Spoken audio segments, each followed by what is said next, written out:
Now, breaking news from WRAL. Coverage you can count on.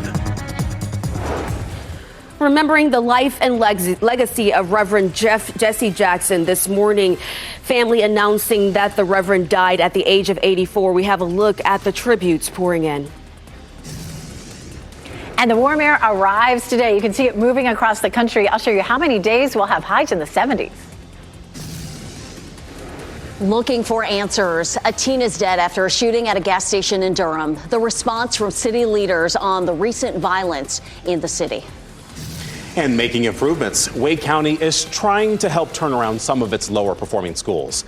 An update on the work being done at dozens of schools. Certainly a lot going on this Tuesday morning here at WRAL News. We appreciate you joining us and welcome us into your home. I'm Chris Levingood. And I'm Renee Chu. You'll likely need a jacket or coat this morning, but then you'll definitely not need it for the afternoon, and the rest of the week is looking very warm. Meteorologist Elizabeth Gardner tracking our forecast for us. Yeah, looking at a chilly start this morning, but this is just such a beautiful shot here. Take a look at our Garner Tower looking across Wake County, and the sun is just starting to light up the horizon there, and it's 6 o'clock. So our days are definitely getting longer. As a matter of fact, tomorrow will be our first 6 p.m. sunset of the year. It's 37 right now with a southerly wind. That southerly wind is really going to warm us up nicely, but we are starting at or below freezing in a few places. 29 in Southern Pines and Goldsboro. It's 32 in Fayetteville and 31 in Rocky Mount and Wilson. So there are a few places where there could be a little bit of patchy frost on your windshield, maybe just 1 or 2 minutes. There's some moisture out there this morning. Temperatures are anywhere from 10 to 15 degrees colder than they were at this time yesterday, but we are on track for a nice mild afternoon with highs in the mid 60s and then a string of 70-degree days. But some of those days could be wet. I'll show you that coming up. Ken? All right, Elizabeth, happening now in the WO Traffic Center. Let's give you a live look at I-40 and Wade Avenue. These are the lanes heading towards Durham. The headlights coming toward us. Those are the folks coming into Raleigh this morning, but you can see traffic is flowing at a nice steady clip in all directions. And that's what we're seeing on all of our major routes. Very little to no delays whatsoever, short of a 1-minute delay coming in from Wake Forest, but I-40 eastbound, I-87 coming out of Knightdale, delay-free at this hour. You're getting ready to head into the car, though. Tune us in on the radio, 101.5 HD3.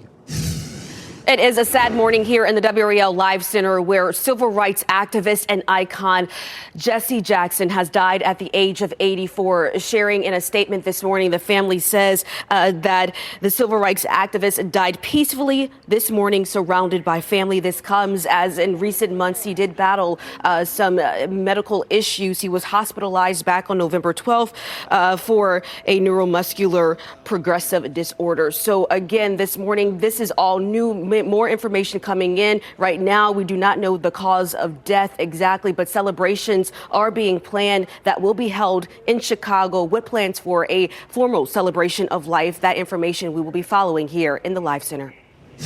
Well, we are working to learn more about a police investigation in Raleigh overnight. Let me show you some video from the WRAL Breaking News Tracker. This was around 1:30 this morning near Crosslink Road. See here, the police officers appearing to be focused on this white car. But as for what they were investigating and how that car is connected, well, we're trying to learn that. And we're also trying to learn about any possible arrests. Then you have Johnston County. That was where there was a heavy law enforcement presence there overnight. This is video from Barnes Landing Drive, which is off NC 210 near Four Oaks, if you're familiar with that area. Deputies were seen investigating a car with a broken window outside a home, and we have reached out to the Johnston County Sheriff's Office for more information. In Granville County, troopers are investigating a serious crash near Creedmoor. These were photos sent into our newsroom last night on US 15 near Smith Road. Highway Patrol says it was a single car crash. The driver lost control, hit a ditch, and then swerved back onto the road. The driver was taken to the hospital. We are trying to get an update on the driver.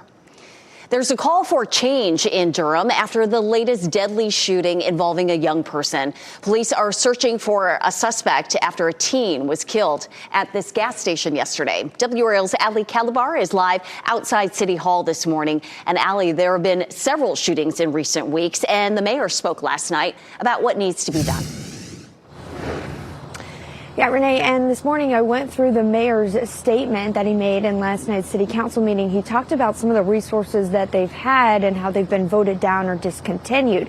He says they're working on some long-term strategies, but he's asking the community to do their part and step up. Now, This all comes about 7 hours after a juvenile was shot and killed at a gas station on South Austin Avenue. It happened around noon yesterday. Now, a suspect has not been identified. This is one of 4 shootings that we've reported on in Durham over the past week.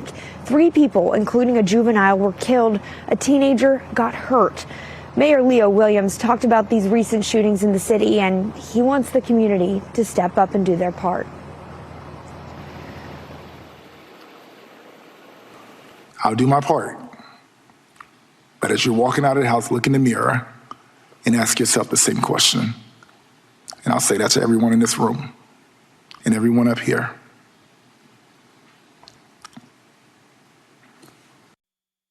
To find out more information about the shooting yesterday involving a juvenile and if anybody has been arrested. Reporting live in Durham, Ali Kadlabar, WRAL News. The WRAL documentary, Durham Under Fire, investigates how local officials are tackling the issue of gun violence in their city. You can find it on WRAL.com and on the WRAL YouTube page.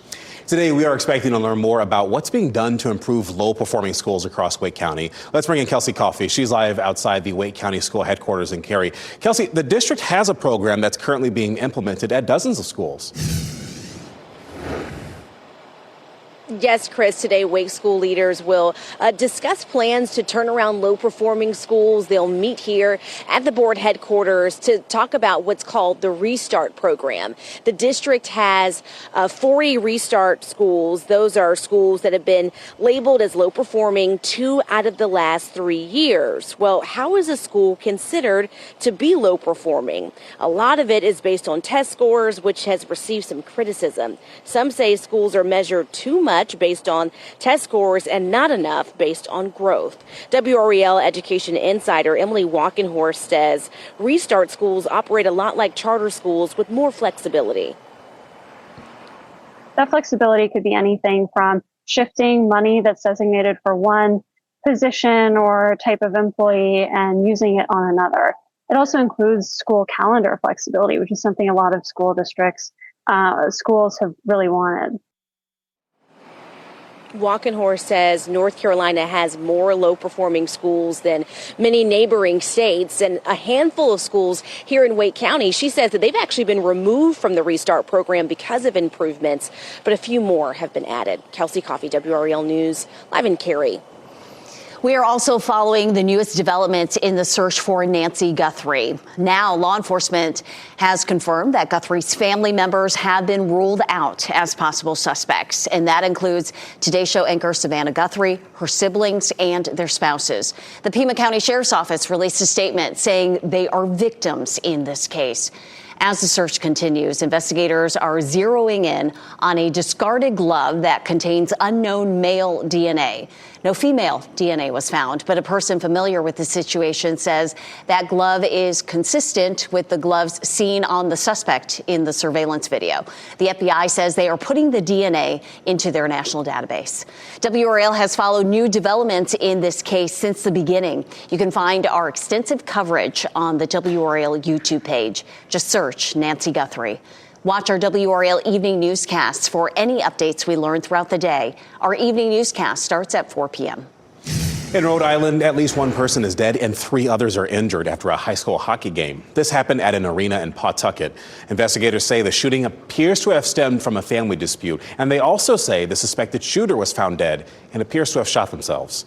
Police are still investigating the shooting. An update to a story we've been following in Wake County. The woman accused of operating a dental office without a license did not show up for court yesterday. Ebony McBean was expected to appear in court yesterday after being arrested and charged Friday. Instead, a lawyer showed up on her behalf, but could not explain why she wasn't there. Cameras were not allowed in that courtroom. She faces several charges for practicing dental services without a license and taking patients' money for those procedures. People have trusted her, have given her significant amounts of money and have gotten little or nothing in return, and have now are left holding the bag. I hope that the court intervention will be able to give some sort of monetary relief. We're not able to do that. The leader of the state's dental licensing board also tells WRAL McBean left North Carolina. Police say she was arrested last week during a traffic stop on the outstanding warrants. Her next court appearance is set for March 9th. WRAL Investigates has been looking into the allegations against McBean for months. Go to WRAL.com and the WRAL News app to see our previous stories and interviews with patients who say they had work done without knowing she was not licensed. You can also read the warning from the State Board of Dental Examiners about this troubling trend. Orange County's district attorney says that there is no evidence a Duke staff member was punched in the face after the Battle of the Blues game this month. In a post on Facebook, Jeff Neiman said, quote, "Someone with the power and influence of a major men's basketball coach should exercise more discretion before just saying things that can have a real-world consequence." That's the end of the quote there. WRAL sports reporter Chris Lee asked Duke coach John Shire about Neiman's comments last night. That was after Duke's win over Syracuse. Here's what Shire said. I know what I saw, and I know what happened with our staff after the game, and that's the bottom line. And I'm not going to go and circle back or get into. I don't know what was said or wasn't said, or what people want to claim, but I know what happened. WRAL did reach out to UNC campus police, and we asked if they are investigating any assaults tied to the game and if they found victims. But so far, we have not heard back. In the next half hour, we're going to hear more from DA Neiman and his take on this situation. Remembering a life lost, how the friends of a murder victim are keeping her memory alive. Plus, the search for a suspect, the new steps police are taking more than a week after a Garner father was shot and killed, and how you can help if you have info. And check out Goldsboro. The fog has really settled in here. I'll let you know if you'll run into any fog on your commute this morning. Coming up. As you get into your car, tune to WRAL News Plus on your radio. In Raleigh on 99.3 FM. In Durham, 96.5 FM. And everywhere on 101.5 HD3.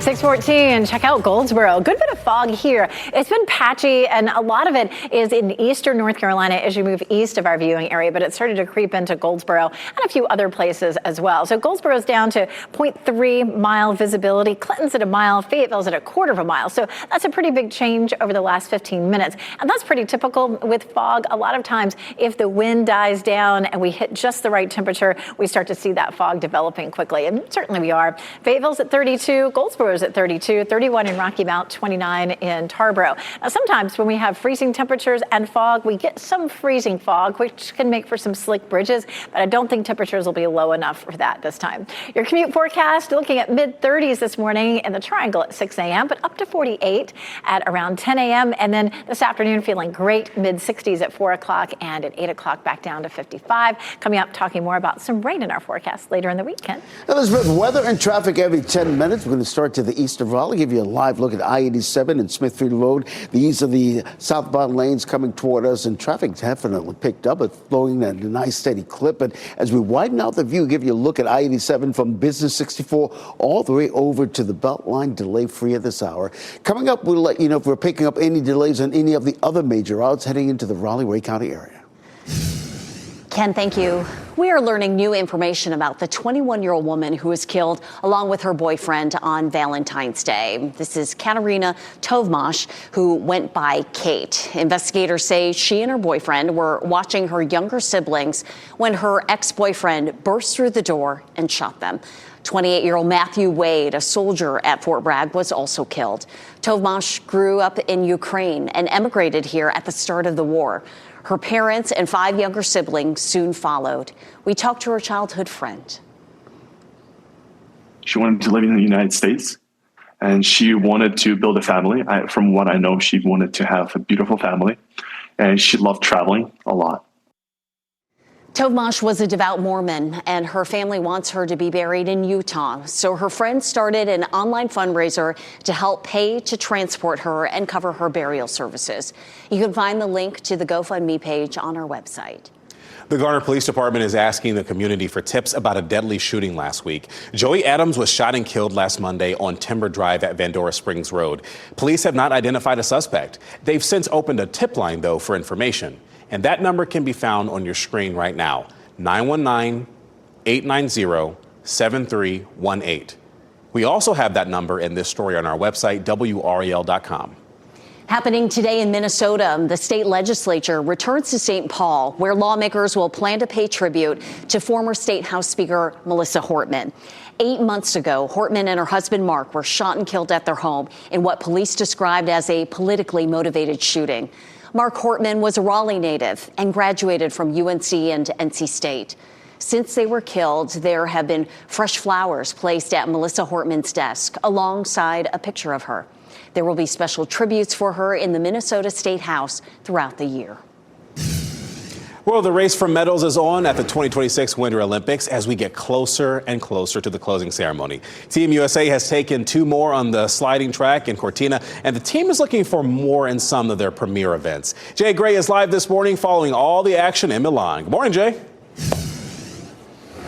Yeah, good morning, Chris. Good news for Team USA and more on the way, we hope. You know, we've been trying to show you some of the gear of these Olympics. Well, this is the athlete, the jacket the Canadian athletes are wearing. You see the logo here. You've got the patch of the flag on the side, and it says CAN on the back for Canada. I want to make one thing expressly clear, though. There is one team that we're following, one team that we care about. It's Team USA. And we're learning as we get deeper into these Olympics that winning medals for the Americans may be a job best suited for the women. It's gold for the United States.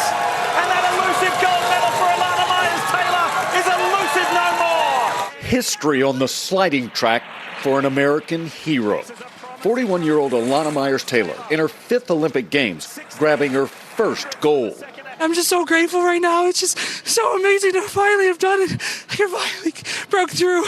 Her medal in Milan, giving her now 6 overall, tying her with speed skater Bonnie Blair as the most decorated U.S. woman in Winter Olympics history. Taylor joined on the podium by teammate Kaylee Humphries, winning her 5th medal, taking home bronze. Here's Carl Salami out in front. Score! 5-0 Team USA. There is no more dominant team in these games than American women's hockey. Battering Sweden in the semis 5-0, setting up a gold medal match with arch rival Canada. It's magical. I mean, these are the moments you dream of as being a little kid. Everything on the line, the big moments. And the Blade Angels making their Milan debut tonight. Americans Amber Glenn, Isabeau Levito, and reigning world champion Alyssa Liu open the women's figure skating singles, all with a good shot at a medal. Maybe I'll try and find my skates. She came back. Yeah, and a couple of other opportunities for Team USA this evening to medal. Let's look at speed skating first and the men's pursuit. That team looks good and does have a chance to reach the podium. And then in freestyle skiing, men's big air, there's been some trouble with the weather up there, and they've had to delay the women's big air already this morning. If they can get that off today, Team USA looks to have a good shot there as well, Chris. So a lot going on here and a lot of opportunity for Team USA. And hopefully they seize that opportunity. All right, thanks, Jay. That Lululemon jacket, so stylish. Yes. The Olympic swag, just on point there for Jay Gray. Every day with Jay Gray. He's got something cool that he's wearing. And down in Milan, of course, is in the valley. And he was talking about, the issue with the what's going on up in the mountains where the weather is not so good.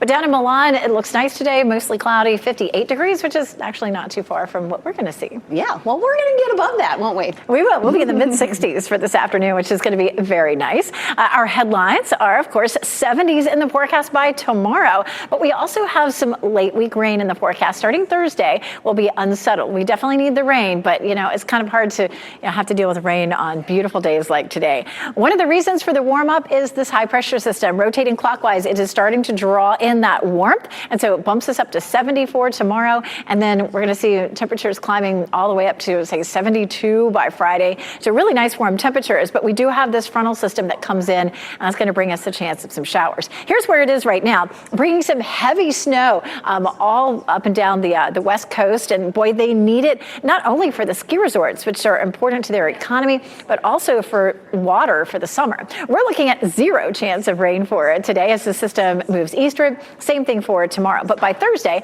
the warm front moves in, and that front's going to bring us a chance of some showers, followed by the cold front, which could bring us some rain Friday and Saturday. So we definitely need it, but just be prepared. Thursday, Friday, Saturday, all could be wet. Right now, Sunday is trending a little bit drier. We continue to see our chances for rain go up all the way through the weekend. So looking at 3/4 of an inch to an inch of rain. For reference, last Sunday, we saw about 3/4 to an inch of rain, a little bit more in some places, but we could use another good soaking like that because our drought monitor is still showing severe drought. So if we can keep this pattern up with an inch of rain every week, gradually we'll come out of it. But we just had such a dry period. Starting in September, we've been very, very dry, which tends to be a wetter part of the year from December, through the spring. So good to see some of this rain in the forecast and some mild temperatures too. But, winter is not over. Look at that, 49 on Monday, Ken. Yes, I see that. Happening now in the WRAL Traffic Center. Let's give you a look at I-40 and Lake Wheeler Road. These are the westbound lanes coming toward us this morning. You can see the headlights flowing at a nice steady clip. And, if I-40 westbound is part of your morning commute this morning, you have no problems. That southern loop of the Beltline, you're coming in from Garner, Johnston County, even navigating I-40 westbound through Wade Avenue, it's all delay free. You're getting ready to head into the car. Tune us in on the radio, 101.5 HD3. Improving your sleep. Still ahead, 5 on your side has the best ways you can get a better night's rest. This What's Trending report is sponsored by Call Dad AC and Heating. A Girl Scout trying to make history. Yeah, Ken Smith is here to talk about it. What's trending? Yeah, this little girl is stealing hearts and selling a lot of cookies. She's only 6 years old. She's a Girl Scout in Pennsylvania. She sold more than 100,000 boxes of Girl Scout cookies. Pim's first cookie season off to an incredible start after going viral on social media. Wow. My goodness. Yeah, her campaign on TikTok just spread like wildfire. And there you go. She's pursuing the record for most boxes ever sold by one person, 180,000. She is closing in on it. She's going to do it. You can't say no to that face. Absolutely not. All right, thanks, Ken. Sure. Elizabeth? Look at this. It's foggy in Fayetteville right now as you're walking down Hay Street. I'll show you if you'll run into fog as you're heading out the door this morning.